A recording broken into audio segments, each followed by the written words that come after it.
J.C. Newman Cigar Studios in Boston, Massachusetts. Welcome to the Smokin Tabacco Show with your hosts, Matt Tobacco and Smokin Nicole.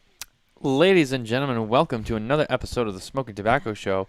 My name is Matt Tobacco from SmokinTabacco.com, and as always, I'm joined by my beautiful fiancée, Smokin Nicole, and tonight we want to welcome on our very special guest, Mr. Travis Lord of Lord Knows Marketing. Travis, welcome to the show. Thanks, Matt. Hi, everybody. We're really excited to have you because we're going to do something a little bit different, and you're a very different guest than we normally have on the show. Your primary business within the industry is that of cigar marketing for retailers, manufacturers, web design, web traffic, social media, marketing, all that kind of fun stuff that happens online to help the promotion of the cigar business, which, we haven't really talked about. It's stuff that comes up, little pieces of it here and there, but really a full-on episode of, really what goes into that online marketplace, really, for cigars. And we'll even get into some of the challenges of online cigar marketing because, as we know, there's always things that, pertaining to tobacco that can limit the promotion of cigars and tobacco products. So, Travis can get into all of that and tell us even, kind of his strategies around that. But yeah, first off, let's talk about really props to you creating a company name that's catchy with your last name. It's something very catchy. I gotta say I think I know a little thing about that. It's clever. I like that. So it's always fun when that works out. Yeah, I did kind of hurt my shoulder patting myself on the back when I came up for it. I know, right? I know the feeling. And to this day, I still get. And here we go. This is a shout out to Klaus Kellner, because we talked about this, and I don't really talk about my whole last name situation on the show a lot, but here we are for the second week in a row talking about it. Yeah, and it's funny. I still get people who are like, "Oh, you spelled tobacco wrong, by the way," and I'm like, "No, I didn't. That's my last name." And they're like, "I know, but like tobacco," and I'm like. And I have to tell them like, no, come really, and then everyone's always like, wait, seriously? Like that's not like a cigar name? I go, no, that's my name. That's how it's spelled. And then it's like, oh, I'm so sorry. Like I guess it is right. But anyway, enough about that. Guys, thanks for watching. Thank you for listening. Thanks for being here with us tonight. We'll start off with what we're smoking now. No, Travis, I know you're not smoking with us tonight. Yes, unfortunately. And it's always troubling to see a fellow brother of the leaf not smoking a cigar. The struggle is tough. But Nicole and I are both smoking the American from J.C. Newman. This was it's a fantastic cigar. Our very good friend William Cooper of CigarCoop.com gave this his 2020 Cigar of the Year. Nicole is smoking the Churchill, which at twoguyscigars.com you can find for $17.99 per cigar, or $323.99 for the box. Well worth it. Very well worth Just gonna it. say that. If you can Well find it, worth it could be a little tricky to get a hold of. It's definitely a smaller production cigar, but it's well worth it if you can find one. Grab the box if you can. Handmade here in the USA. That's right, at the El Reloj Cigar Factory in beautiful Tampa, Florida, home of the J.C. Newman Cigar Factory. The American Double Robusto is what I am smoking. This is the newest size, which can be found for $17.69, or a box will set you $314.99. And again, that's at the number 2 guyscigars.com. Travis, what would you be smoking if you could right now? Oh boy, so many different things. Yeah, what do you like to smoke, Travis? Yeah. Let's have a little small icebreaker for the show. Let's talk about what you like to smoke. I mean, my all-time favorite cigar is the Padron 1964 Anniversary Series. I slightly prefer the Maduro wrapper, but the natural version might be my second favorite. Okay, that's a great choice. The Maduro is my favorite as well. I feel like most people, that's a great choice. I'm a Padron fan myself. Yep. Yeah, it's the classic. I don't smoke as many as I'd like to, just because I always get wrapped up in so many cigars, and then when I finally find a Padron, I'm like, oh yeah, I gotta have this. And I would say most people, when they smoke Padron, it's funny. You ask this question, natural Maduro, and almost everyone's like a Maduro. I feel like Padron is more known for the Maduro. Sure. Not that their naturals aren't good, but their Great. Maduros are just like, they're on point. They're just so good. And if you got to choose, I know, if you have to choose, gun to your head. I got to go with the Maduro. The 64 is a good one. I'm also a fan of the 26. The sure, yes, of 1926 course. Maduro in the 48 size is my favorite. That real beefy, kind of double Robusto size ish. Great cigar. Love that size. So, Travis, there's a lot of angles that we could really hit with you here in terms of in starting this and getting into it. Why don't we start with kind of how this all began?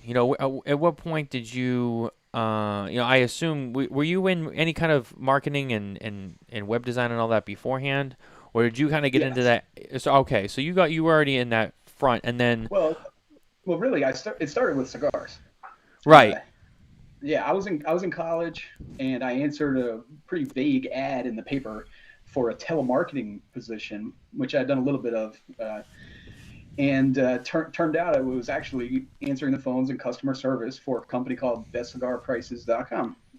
And so I started out answering phones and stuff in boxes, and shortly after that started running the customer service department, and then I founded the marketing department, and that's when I started studying marketing and getting into the email SEO, a little bit of web development, although that came later. So I went from bestcigarprices.com. I also worked at pipesandscigars.com, leading up to the sale to Cigars International. We'll touch more on that story later when we talk about Scotty. yeah, And then I worked last at Famous Smoke Shop, very large, incredible operation, wonderful people, awesome experience to work there. But ultimately, I really I loved working for Scotty at the shop in Albany, and I love that smaller side of the industry. I like the personal touch. So I really I started Lord Knows Marketing with the goal of bringing the tactics I used at Famous to the little guys, you hmm know. And since they individually couldn't afford to pay me, figured if I got a few of them together, divvied up my time a little bit, uh, I could make my same salary and work in the in the for the shops and with the people that I really liked working with. Yeah, I mean, I would say you've done pretty well for yourself so far. And you mentioned some big names there that you've worked with and had the experience with and the pleasure of having a professional relationship with. Sure. Um, so tell us a little bit more. So I know you do a lot of web design, web development, SEO, and SEO is a big one. And I feel like Yeah. that's one thing that a lot of people don't really know a lot about or they don't realize is really important. But would you say SEO would be probably the most important thing in any kind of online business? Because that's really what drives the traffic to your website. It really gets people there before they can even do anything with you. Yep. I would say it's the most important thing for any e-commerce business, and it's magnified for the cigar business. Now, I know we touched on this very lightly in the beginning, and I think we can kind of segue into it here. Anyone who knows a little bit about cigars and being online, any kind of promotion of tobacco products online is pretty much prohibited almost everywhere. I mean, especially when it comes to social media, Facebook, Instagram, and all those social media avenues. There's ways for paid promotion, right? And there's a lot of companies. You see the ads or you see these posts that are, oh, this is a paid promotion. It pops up in your feed, and oh, John's Soap Company is. Here, blah, blah, blah, click on it and go to our profile and it shows up. We can't do that in the cigar industry. Tobacco products, they don't allow us to. That can create a challenge for a lot of people, especially smaller people or up and coming, or they're really trying to get their name out there for the first time. Um, excuse me. What would you say has been your biggest strategy around stuff like that, where you're seeing, these roadblocks for tobacco promotion? Right. Well, the answer is organic search. It's the way around all of them. If you Right. can't buy the Google AdWords, rank better. So tell us a little bit more about Google, because I know that you talked about this a little briefly in the green room, just about Google searching and how powerful Google searching can be. And how do you get on Google search? A lot of people say, like, oh, like to when you search something on Google and to see your name come up. How do you get that there? Yeah, there's there's like 100 and something different indicators that Google is looking for, and they live both internally on your website as well as externally all over the internet. Um, a lot of people know the number one factor that Google looks for is the quantity and quality of links pointing to your site. So you want to have a lot of different websites linking to you, and then Google is going to decide that some are better than others. So if you get a link from CNN, you're doing really good. A link from Billy Joe's blog is not going to be as powerful for your Google rankings. Right. So even having other websites with maybe a high traffic volume, they're you're in there somewhere. They got your link post or whatever, and you pop up within their directory. They're gonna go, oh, you're over here. No, the fact that their website links to you, Ah, when okay. Google is when somebody types buy cigars online into Google searches for all the sites that have these relevant keywords, and then they say, okay, we're going to serve this one up first because it has great links from all these really high profile, prestigious, high quality websites. I see. So it's almost like your association too. It's like you gotta like, Yes. you're in the cool guys club. People know who you are. No, I mean, I would say, even for us, in terms of media, having a media website, obviously, growing, SmokinTobacco.com is something that's going on every day. And this is stuff that we also look at too. While we don't retail, it's still tobacco related, still cigar related. So we're kind of in the same realm as the retailers and the manufacturers. And the biggest thing would be, same for us, is it's that traffic to the website, it's the clicks, it's the visits, it's how long do they spend on the website, what other pages did they visit, and I think that's really where it gets kind of technical. But in terms of retailers and online web stores, I walk us through a little bit into kind of how that gets put together. I mean, you visit some of these cigar websites. I mean, they're massive. They got a page for every cigar. Yep. All the brands, everything, especially on a commerce store, because there's so many links within the main domain, I would Yep. say is fair to say it that way, that go to all like the sub pages for all the products on there. And, talk to us a little bit about how that all gets developed. Is it easy as it looks, or is it more complicated? And just kind of what's the background on building a site like that? Well, you can go a lot of different ways. Some of these platforms like, say, Shopify, WooCommerce, which is what I use with Scotty Cigars, or even NitroCell, like Two Guys uses, they can display all the products relatively easily. However, if you want that real high quality page structure, it makes it easier for people to shop. It tells Google where to look. It has more relevant content to serve. For example, if somebody Google searches for an obscure cigar brand name, your individual page is going to come up. Whereas if you carry that cigar, but you just have it as part of a large group of cigars that's being filtered, you're not going to rank for it. So the page structure is designed to make it easier for people to shop, but it's also designed to help Google find all of those pages and serve them up when people are looking. So building out that whole hierarchy, that it takes some elbow grease. You're right, yeah. I mean, there's been a lot of different cigar websites, and I won't really name anybody in particular, but there's some websites I go to, and sometimes it just feels like there should be a certain flow. There's some companies I go to where it's easy. You go in there, you could search by brand, and you start there. Then you go to all like the sublines that they have within that brand. Some people have it like all kind of listed as all one big list, where it's like it's in alphabetical order, or it's in order of brand, but then it's also like it's brand, but it's lines. So you open this list and there's like 500 links on there, and you're like, it looks a little too jumbled. What is your like preferred method of a style? Obviously, whoever owns the website has a lot of input into the design and the layout, but what would be your ideal, kind of layout with that too? Yeah, if you look at scottyscigars.com, it's pretty much my ideal layout. I got a lot of control there, and I feel that it's the most intuitive. It presents you with the top level brands basically in alphabetical order. So it presents you with, say, Aganorsa leaf. And so then you click on that big Aganorsa button. It doesn't clutter you down with each one of their individual lines.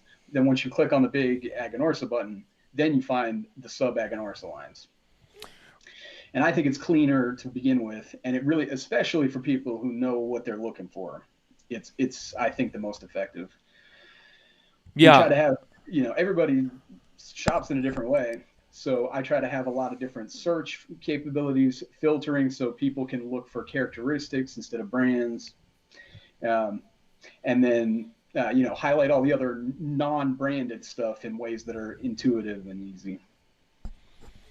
Right. Yeah. There's I'm on the Scotty's website right now too, looking at that. Yeah, it's a really nice, clean, it's a real easy to navigate website, real flowy. A lot of visuals too. I feel like that helps people. You have, especially newer cigar smokers, they maybe not necessarily know like what certain things are, or maybe they just don't remember off the top of their head. But you go on a website and you see the icons and the buttons, and you're like, oh yeah, that's the brand that I liked. And and sometimes, like there's some websites, it's just kind of like it's the list, and you're like, Aganorsa the Leaf. I think that's it, or was it, was it Asylum Cigar? It was something with an A. I don't know, but they're both here. So I would, it's definitely, and not even just for cigars. I mean, any kind of online, business that you have, whatever kind of product you're selling, the easier it is to get the customer to identify and connect with the product and make sure they find what they're looking for, I would say is the best strategy overall. Now, aside from the websites, you've talked a little bit about, digital strategy, and other tactics that you use, outside of SEO. What kind of other strategies do you have with online promotion outside of SEO? Sure. I think more and more it's breaking out. It used to be run the Facebook page, post, the right ratio of funny content versus selling content. And, email marketing has always been heavy and still remains heavy. But there's more stuff like this. Getting on with you, I think is great promotion. This is people love to listen. People want stuff that's entertaining. Absolutely. That helps them learn about buying instead of just having a sale shoved down their throat. Yeah, absolutely. I used to love doing catalogs. It was one of my very favorite things to do. So working with working with catalogs, that's an interesting take. Tell me a little bit about that. It really it was when I founded the Best Cigar Prices marketing department. It was to take the catalog production in house. We were spending hundreds of thousands of dollars a year on an outside design firm. And they would ruin thousands of dollars worth of cigars, taking pictures of them. It was terrible. It was such a waste. and then they were charging an arm and a leg to do basically some, good Photoshop work. Right. So I bought some cameras, hired a photographer, hired a real Photoshop expert. And, I did all the product layout and merchandising myself. And we brought the thing in-house for a fraction of the cost. And way better quality. Yeah, you need, I feel like, the information coming from someone who's a cigar smoker, for sure. Yes. One of my favorite catalogs is Corona, actually. And when I was a newer cigar smoker, it's because they had the notes. They wrote information about the lime, or about each cigar. And at the bottom, it would say maple, nutty, and it would give 3 notes. And so I'd be like, oh, that sounds good. It just kind of... Yeah. You can't touch, smell, whatever from a catalog. So I kind of went off that in the beginning, that. and it worked well. And it was nice. I don't see that in a lot of catalogs. I would say out of all, catalogs are, I don't want to say non-existent anymore because there's obviously still Corona still sends one out, but I they're think Famous is still doing one. yeah, but they're more of a thing of the past at this point. Is this Yes. with the modern digital Yeah. age, um, and there was a time when before online, it was catalog. Catalogs were, the The website thing. of Yeah. previously. So at one time that was the big thing. Um, However, there are still out there.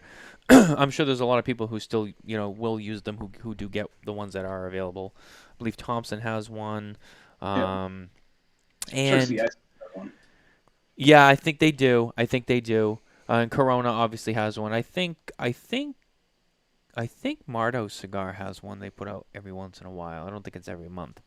Um, but David there, Two Guys puts one out rarely, but yeah, sometimes he does have one. There was one recently that came that was pretty cool. Um, but yeah, that I would say the biggest thing was the job that Jeff at Corona has done with putting the notes in the catalog. I thought that was brilliant because it's not something, again, like Nicole said, that I've seen in a lot of other catalogs. And I think she's right. She hit the nail on the head with having someone who knows a little bit about cigars being involved in the marketing and the web design and all that stuff that goes into that.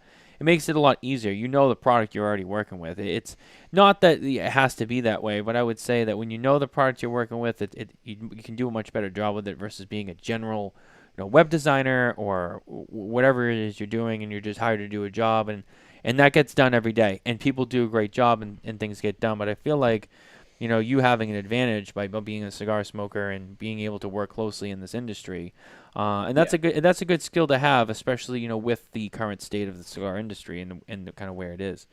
Um, absolutely. Now we've talked a little bit about retailers and how you've done work for retailers. Now on a manufacturer level, assuming that maybe it's a manufacturer that it doesn't really do sales in the direct to consumer. For example, like a Perdomo, who's more of a manufacturer who you can only get it through a retailer. They don't do direct to Yeah. consumer. Um, what kind of work would you do for a manufacturer? Well, for starters, obviously, even a company that's not selling direct, they need a web presence Hmm. to, uh, give people a place to go, learn about the brand. So, obviously, I would start by building a really nice one of those for somebody. But then I've had plans in the past. I've never been able to sell anybody on this, but I have always wanted to build a retail or e-commerce portal for the manufacturers. So, for example, Perdomo, instead of somebody calling up their rep and reading off the list of from a sheet, checking off the numbers, it's an online order sheet. You have to have a password to get in. The rep gives you your password. Maybe it's even associated with the rep, so they can still get their commissions. And then, when the retailer needs to reorder, they log into the portal. They see everything. Maybe it's even got real time inventory, and they can put in any other special stuff they want. Could even advertise deals, all that kind of thing. Nice, easy order sheet. Quick online order. Send it over to the vendor, and you're buying. Take credit card online if you want, or not. Send it, COD or terms like usual. Right. I've always thought that would be very cool. I feel like that's the next step for a lot of people. I mean, Right. if they're large enough, right? Some of the big guys Yeah. have these already. Yeah. So Travis, let me ask you a question that it kind of gets into the I would say I don't know if it's controversial, but it's definitely a topic that's come up in the last few years. There's been talk and there's been the threat of online cigar sales being outlawed and going away. You know, obviously that would impact you Yes, significantly. Um, I worry about it all the time. But having said that, playing the hypothetical game, how would you be able to pivot your business, have that day comes? Sure. I've thought about this a lot. It's definitely a scary And thought. yeah, yeah. So, for starters, I go to sleep at night by realizing that, technology is not going backwards. Hmm. People are not uh, running away from the internet in flocks. E-commerce is not losing market share to brick and mortar business overall. Forget cigars. Uh, so with all of those trends moving forward, it's hard for me to imagine, you know, uh, the government just saying you can't sell cigars on the internet at all anymore, period. Maybe some more restrictions, maybe some more stuff with age verification, taxes, sales tax, excise tax, all of those things I'm sure are up for negotiation. An outright Absolutely. ban, I hope, would not be on the table. If it does happen, uh, there's a few things I would do. Informational websites, it would become even more valuable for shops to have their own good web presence. Maybe I couldn't do it with only a small number of large clients, but I could make it up by doing smaller web builds for a lot of people. Right. And maybe get maybe into more of the manufacturers, and do stuff like building those online portals, because that's not e-commerce, that would never be outlawed, and doing informational sites. That's sort of where I think about. I think also the way around it would be, I know, for example, two guys, they were kind of doing like phone orders and whatnot. So you could still build a portal where it's like reserve online, buy in store. I feel like that Right. would be the way around it. That's true. And Yeah. Yes, still, people could do in-store pickups, yeah, or in online store pickup in pickup. So, store. It probably would depend somewhat on what the exact rules were. yeah. Yeah, and again, that all always ties into the same topic of conversation that every cigar podcast, every cigar show is always talking about. At some point, even if it's only for 3 seconds on every episode, the one of the many facets of the continuing fight of the government versus the cigar industry, especially the FDA, Yep. who really just has no business being involved in cigars anyway. Why did they have anything to do with cigars? They really should just not even be involved at this point. The tobacco leaf goes from the ground. Oh man. We hit on social media a little bit, but with what you can do on social media, where are the strong points for promotion using social media, and kind of how does that tie in with it as well? I think, at least with Facebook, it's all about the groups. It used to be build up a bunch of likes, post cool content, drive sales. Real easy. But now, less than 1% of the people who like your page see anything that you post.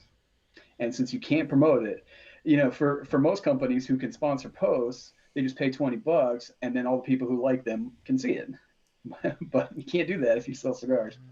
Yeah. So it's all about that personal interaction. You get somebody, you find a popular group, somebody says, "Oh, hey, I'm looking for a great full body cigar with a Maduro wrapper for my buddy's wedding or whatever," and you have a conversation with them, and you say, "Oh, hey, these are the cigars I think are great, or these are on sale maybe," and you find a nice way to share the link in an informational way, and then those posts, it helps the individual, but also everybody who's reading in on the conversation. It's good content. It's again, it's more what I was talking about, where you get involved in creating something that's valuable instead of just trying to shove a message down. Absolutely. I feel like social media is a strong tool for promotion.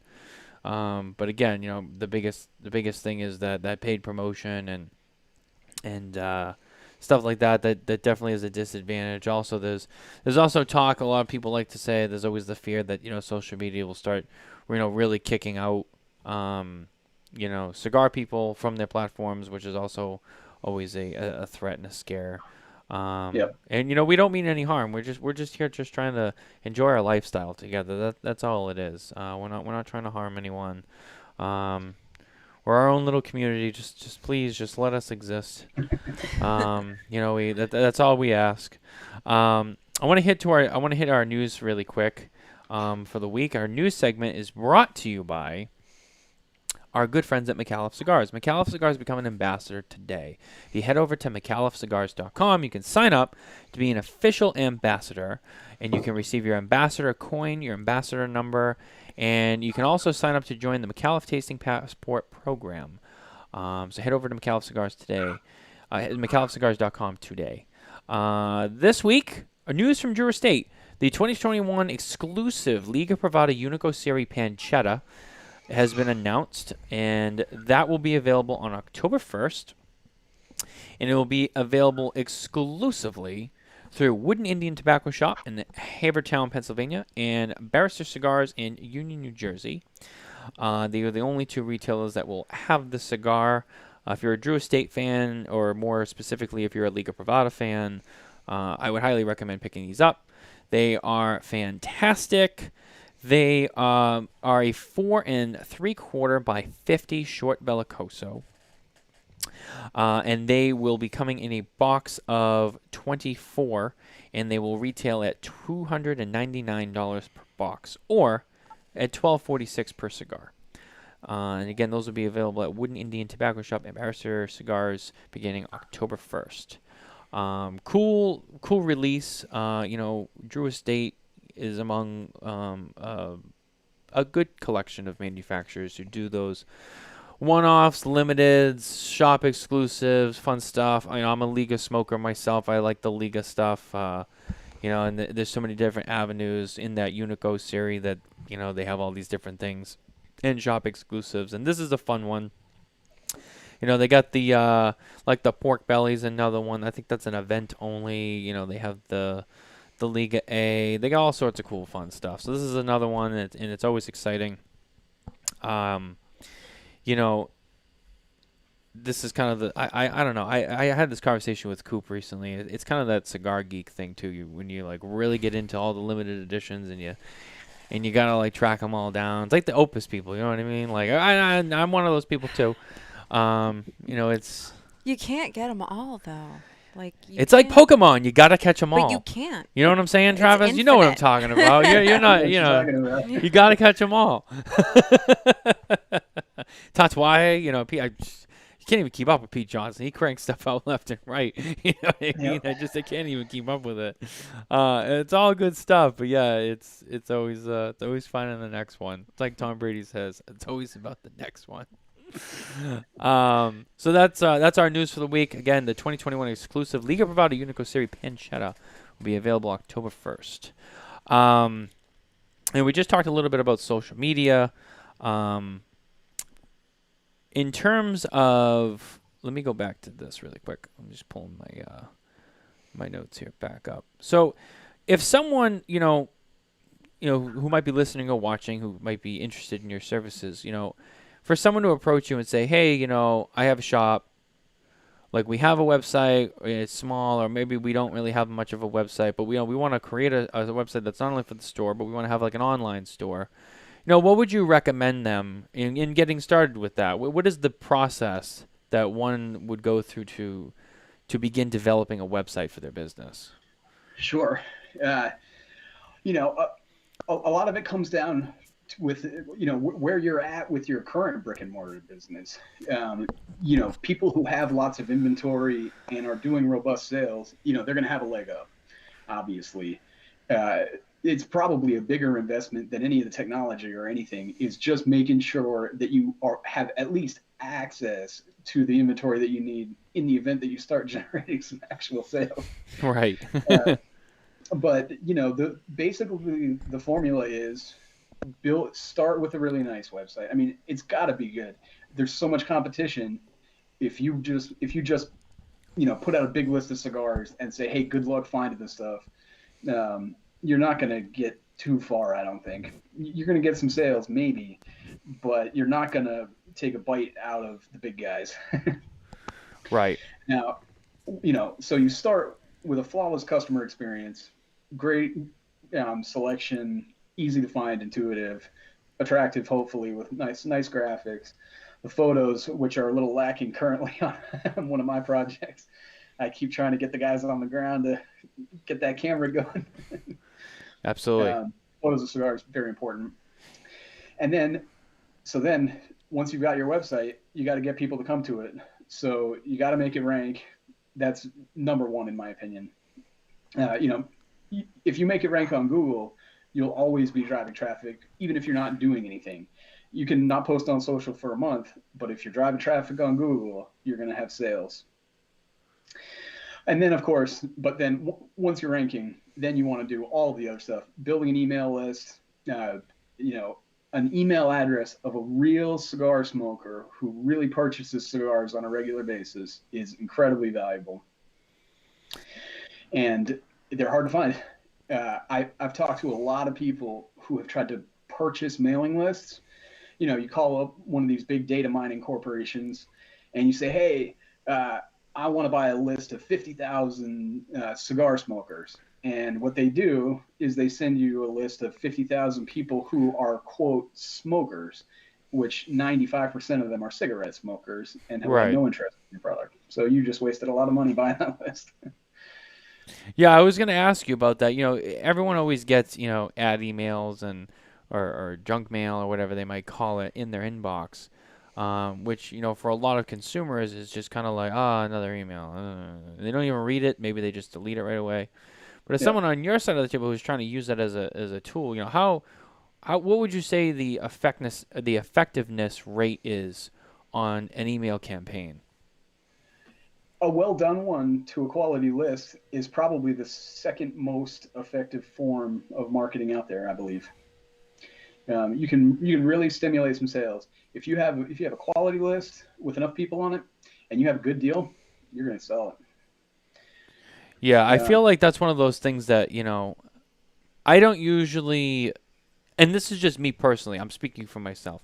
I don't usually go off of a lot of emails unless it's something in particular that comes out and it's in the subject line, and I'm like, oh, okay. But if it's like a flash sale Friday, a lot of times I might just be like, I don't really need anything, and I move on from it. But at the same breath, there's people out there who probably they buy on a smaller scale than I do. They buy a lot more, singles and onesie twosies, and maybe they do, order more often. So like a lot of times, like we buy in bulk, and we're good, and then we're good for a while, and then we buy again later on. And then you have the cigar smoker who buys more frequently and obviously in smaller amounts, and maybe that targets them more. But it's just interesting because there's a personality trait I feel like when it comes to not even just the email campaigns, but any kind of promotion online. It's getting someone engaged, getting them connected, getting them to click it, open it, follow it. Then after all of that, actually complete the purchase, and which at the end of the day makes all that worthwhile. So I think that's an important one. One of the go ahead. Were you gonna say something? yeah. I was going to say it just helps immensely when you have an existing rapport relationship with the customer. When somebody's loyal and you've done them right and they've ordered from you a few times and they've had a great time and they've got maybe some free stuff, or it came with the Bovita pack, or it was fast, or whatever they liked about it, you know, now when they see that promotional email from Scotty's, they're gonna click it and open it because uh, even if they don't buy anything today, they want to know what's going on, and they know that they like you and they know it's going to be quality. So it's one of the reasons you want to keep, each sale is so valuable because you have the ability to establish that long relationship.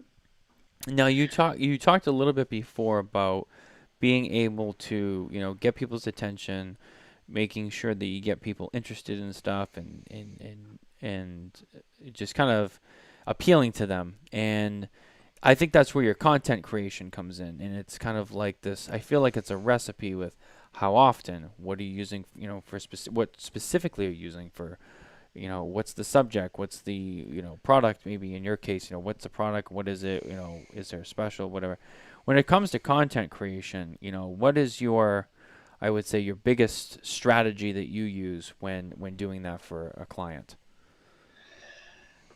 Well, for when it comes for selling content, the first thing is really working with the client and making sure that we have something good to promote in the first place.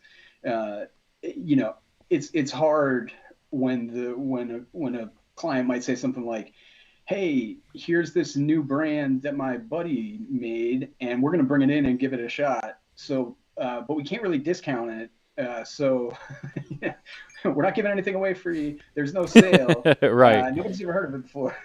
So come up with some great selling content. You know, on the flip side of the coin, when at Scotty's, when we get the Opus shipments in, and I send the email to the VIP club that's like, "Hey, Opus is in stock now. I don't have to work that hard. Yeah, no, that sells itself. So, um, a lot of it starts with having a good deal, and then from there, I think that the best way to make the content is just make it real.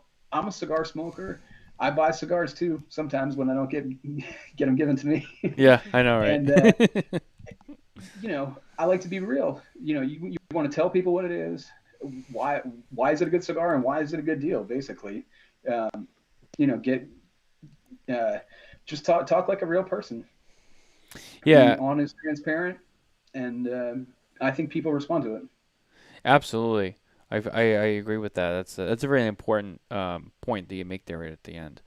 I do want to reach our top three segment. Yes. Our top three segment is now brought to you by our good friends at Room 101 Cigars. Well, Yes. actually, the Room 101 cigar brand as a whole.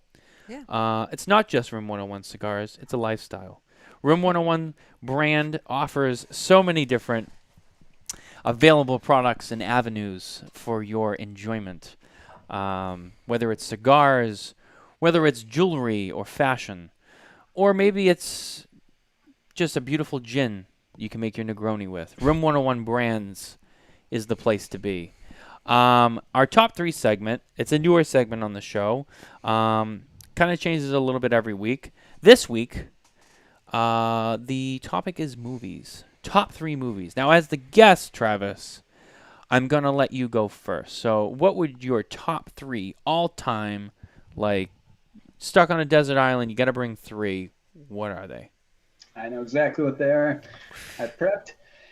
Number three, these are ranked in order.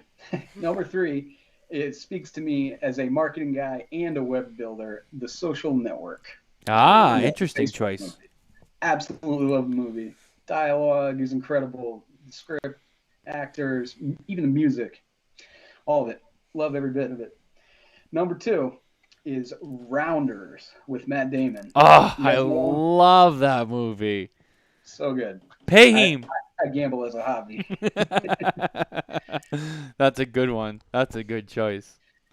And my all-time number one is kind of an obscure flick. Not a lot of people have seen it. It's called The Big Empty. Came out in about 2003. Jon Favreau wrote it and stars, and it's Ooh. a really weird movie about alien abductions. Really? Sort You of. love Jon Yeah, Favreau. I So I'm do like Jon surprised, Favreau. like, He's awesome. loves. yeah, So I'm surprised you he haven't is seen awesome.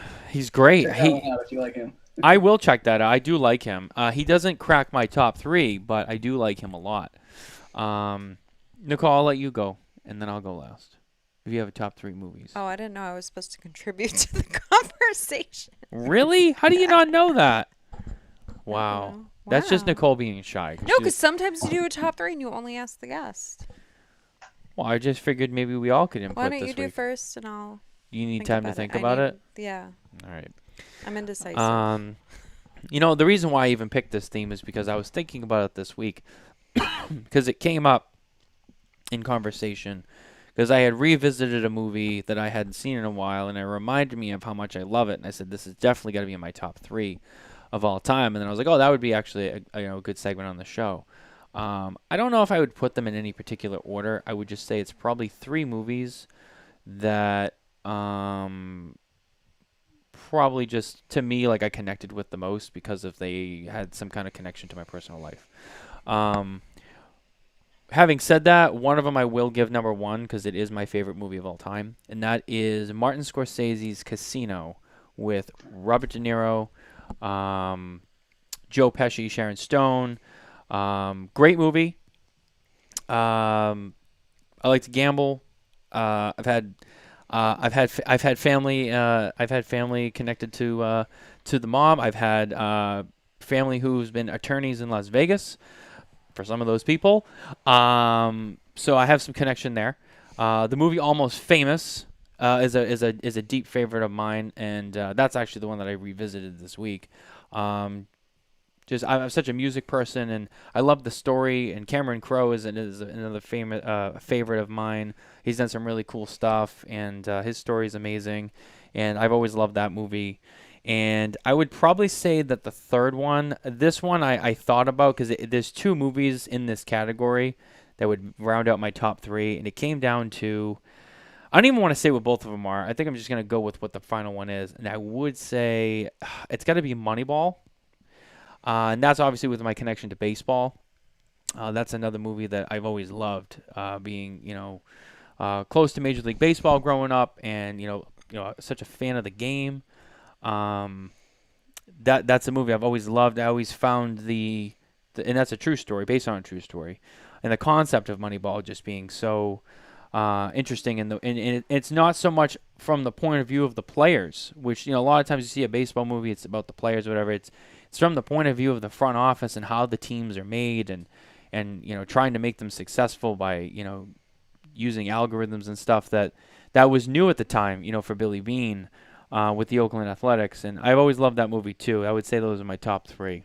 Okay, so now that I've had some time to process and think about it, I'm just ranking mine by movies that I could watch over and over and over again and that I never get sick of. I would say those three movies I'd say the same for. Okay. Yeah. So I don't have any emotional connection, but I love them. Can watch them endlessly. Mr. and Mrs. Smith, I really like. That's a good one. I like that one. Mm-hmm. The original Judge Dredd. The original. I love that movie. Don't know why. Love it. And A Night at the Roxbury. You know what? I know it's stupid, but I love it. And I could watch it over and over and over again. I shouldn't be too surprised, because You shouldn't. earlier in our relationship, in the beginning, she'd make references to it all the time. I can quote that movie like line for line. What's your favorite quote in that movie? I just snuzzled you, my friend. Oh, wow. See? I knew that you had something in you. Anyway. You can come up with the top three. See? There you go. I can, but I needed a minute. Sometimes you sometimes you have to put your fellow host in the hot seat, because it just makes it interesting. It can't always be the guest. Why should they have to be in the hot seat all the time? Then you got to give them a break. Let them breathe, Travis got to take a breath, get some water, mentally reset, I got to give him that break, He's the guest. Okay. Got to put it on you for a little bit. All and right. John's not here, and normally John's a chatterbox. John would just really run with that. It would be great. So Travis, getting back to you now, we've talked a lot about, kind of what it is you do and your strategies on multiple fronts of cigar marketing and media. But let's talk about you as we end out the show just a little bit. How long have you been a cigar smoker? I started smoking shortly after I started working in the cigar business, which was 2006. Oh, nice. I mean, so you've been smoking for a good amount of time, I would say. Oh, yeah. What got you into cigar smoking in the first place? Well, working in the cigar industry. Had to try it, right? Yeah, but I mean, was it, being a non-smoker, was it just the curiosity, or did someone just be like, you got to smoke this because you just have to know what we're all about? Was it forced on you, or that's kind of what I was going for? It would have been forced on me, but I was willing. Everybody was like, look, you got to try some. Start with this. The first one was an acid blondie, of course. And then the first, traditional non-flavored cigar was a Perdomo house brand that we had, kind of on the mild side. Nice. Sort of easy into it. And yeah, I took to it right away. So it wasn't like you were forced really into it. You were willing. So. Yes. Yeah, I wanted to try. I was very curious. I've been talking to these people on the phone for a couple of months, and they've been saying all these, I got to have this, and this wrapper's so great. And I'm like, man, what's the difference? Yeah, what is this hubbub about? I just got to know. But before working in the industry, you never really had any cigar experience. Zero. Yeah. Interesting. Very interesting. Now, if you were to leave the cigar business tomorrow, and you were to go, you'd still do stuff with like web and all that, but maybe like you go into like pharmaceuticals, nowhere near the cigar industry. I assume you'd still be in love with cigars. You'd still keep that with you. Of course. What has been the best part outside of what you do for the industry? What has been your favorite part of just your whole cigar journey in your career in the cigar industry so far? What was like the number one thing or the biggest thing, your biggest takeaway from it so far? That's a hard question. Or maybe I'll make it a little easier for you. What was like your most exciting moment? I would say that was cigar related. Exciting moment that was cigar Maybe related. someone you met, maybe a certain cigar you were able to obtain through whatever. Just I guess something. I would have to say this is actually easy. The time that I got a cigar named after me, that was Ooh. awesome. Oh, I didn't know about that. Tell me a little more about that. There is a Lord cigar. About maybe 2012 or so. Okay. I was working with Scotty up in Albany for pipesandcigars.com, and I had brought in this new boutique brand called Paul Stulak, and we were selling them. They were going like crazy. I wrote up some emails, sent them out to the list, put them up on the website, and they started flying. We had bought what I thought was a pretty big order. It was gone in a few weeks, reordering, but the smallest ring gauge was 54. It's 54 and up. And I'm a Lonsdale guy. I smoke all the sizes, but my favorite is that 5.5 by 46. That's really my sweet spot. Yeah. So I called Paul and I was like, man, I love your cigars. They're selling great, but what if could we do could we make a Lonsdale? Could we make the same blend in a Lonsdale? So he said, "Man, you guys are selling so good.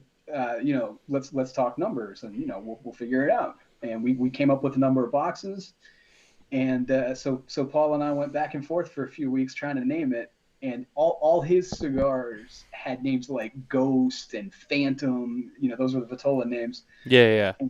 And so I was throwing out a million different ones like that, the Zombie or whatever, and finally Paul's like, "You're missing the obvious here, Travis." We're calling it the Lord. So I've sort of lost touch with Paul. I know he's still making cigars, but I don't think the Lord is in regular production anymore. There's still a few out there. I have a couple left. That's really cool, and I there's a lot of people who always like to ask that question, like, hey, like, can I get a cigar made after me or whatever? And the answer to that question is really anyone could get a cigar made if they really wanted to. You found the right manufacturer, you found someone who can get you in touch with the manufacturer, and whatever it is. Sometimes I've had these conversations with people who say, well, you have to have a minimum of like 200. You got to buy 200 bundles. Or some people will be like, I'll do like a small batch for you, whatever. But it's like a one-time thing, and it's real basic. But yeah, the short answer is yes. If you're at home and you're just a regular consumer and you just like to smoke cigars and watch the shows and hang out and go to shops, you can get your own banded cigar. It's just kind of getting in touch with the manufacturer and getting that, and then possibly putting some money up front, depending on how you go about it. So it's never impossible to have your own cigar, as Travis can attest to because he's had a ton. It was exclusive for Pipes and Cigars for a while, but then Paul took it regular production for everybody. Yeah, it's always cool, when you see stuff like that. So as we round out the show here, and we kind of get ready to wrap up. I want to thank you for coming on, and thank you for a different kind of conversation that we usually don't have, but I think it's an important one, and what you do for the industry, I think, is very important. And I thank you just on being a member of the industry and knowing what it takes to do what you do. It's hard work. It's a lot of work. So hats off to you for that. But before we let you go, and stay with us after, we'll talk to you in the green room off the air. Before we let you go, we wanted to open the floor up to you to make any final statements or anything you wanted to promote, or maybe tell people how they can get in touch with you if they wanted to talk to you about anything that they might want to hire you for. Sure. Well, certainly I want to start off by promoting my biggest client, Scotty's Cigars. That's scottyscigars.com. This website is owned by Scott Bendett, the previous owner of pipesandcigars.com. He sold his old company to Cigars International, and then he has launched a new. So we're operating out of his nice, beautiful shop in Albany, New York. He has a massive inventory of terrific cigars, great staff, and we do everything that we can to make it just like walking in there. Now, I do the web experience, and the manager Alex and Kara, they take care of the customers. You would not believe the things that we do for each individual package. Bovita packs, samplers in boxes to prevent from getting smashed. We got some pictures from customers of just destroyed UPS boxes, cigars, Oh, perfect condition. yeah, I've seen it too. It's some of that stuff just gets destroyed, and it's sad. So it's new. We do auctions. We do free fall things like CI does. You can name your own price. We have a whole section. You can buy singles of anything in the inventory, and the more you buy, the bigger discount you get, which is really fun for people building their own samplers. And we have an awesome VIP club. It sort of functions like a cigar of the month club, but for people who have a little bit more of an idea of what they want. Costs $39 a month. We kick you off with a $50 shopping credit, and you get that every time. Every time you pay $39, you get $50 to spend, and then you get access to limited edition products in the VIP only store, and you get discounted pricing on almost everything else that we carry. Right. So that I really want everybody to check that out, and of course buy our house cigars, Francisco's, rolled right in the shop. Outstanding. My second favorite cigar. Not really, but they are absolutely fantastic and can't beat it for the money. What else was I supposed to talk about? I don't think I've never gotten that question back Yeah. before. Anything else you'd like to promote? Yes, if you want to get in touch with me, my website is travislord.com. Absolutely, Easy. guys. Make sure you check that out, especially if you do need any kind of marketing, web design, anything like that. You need Travis is your guy. He's got the experience, especially if it's cigar related. He's got the experience. He knows what he's doing. I handle some non-cigar people too. Oh, you do non-cigar as well. Yes. That's good. One of my biggest clients ever, not current because he sold for millions of dollars, but I did some very heavy work in the food delivery industry, basically like a mom and pop version of Uber Eats. Oh, really? Okay, cool. Yeah. Cool. Fascinating. I was under non-compete for the first little bit of my freelance work, so I had to find some non-cigar people, and this was the big one. Yeah, no, that's really interesting. That's some cool stuff. Well, next week we have Abe Flores from PDR Cigars coming on with us. Yes. And then next Saturday, there's 2 shows that will be Yes. happening at Smokin Tabacco. It's going to be there's 3 episodes next week with Smokin Tabacco. So first up at 3 p.m. Eastern, the great Jeremiah Mirafel will be joining us, and we will be talking about tobaccos, and more specifically a lot of Cameroon tobaccos, as Yep. they're known for in the Mirafel family. And then later that evening, once again, it's time for the Spare Notes series. Spare Notes series number 7 with myself and William Cooper from CigarCoop.com. And it'll be, once again, a laundry list of topics, some of which got Coop fired up, and he needs to vent them out, as we always do. Me kind of getting him going, and then going from there and entertaining the crowd. So don't miss those episodes. It's going to be great. We have a long list of guests coming up, almost through the end of the year now at this point. And I'll name some of those. We have Christian Arroyo coming on. We got Tom Lazuka coming on. Nick Perdomo joins us once again. Matt Booth will be making his return to the Smokin Tabacco show in November. Scott Pierce from the PCA will be with us at the end of the month. So we'll be talking about PCA legislation, maybe some post-trade show stuff with Scott directly, and what we can expect for next year. All that kind of fun stuff. If you have questions for any of our guests, as always, DM us. But I know that there's probably going to be a lot of people with questions for Scott when it comes to PCA. There's always people with a lot of questions for PCA. So don't hesitate to message us, email us. You can email me at matthew@smokintabacco.com. Any questions you ever have for any of us or our guests coming on the show, please don't hesitate to ask. Nicole, thank you again for being here with me. I feel like I never say that, and I should. So thank you for being here with me. It's such a You're pleasure welcome. to being here next to you every night. And with that, guys, don't forget, like, subscribe, follow us on every platform. Thank you for watching. Thank you for listening at home, and we will see you next week. Thank you. Bye.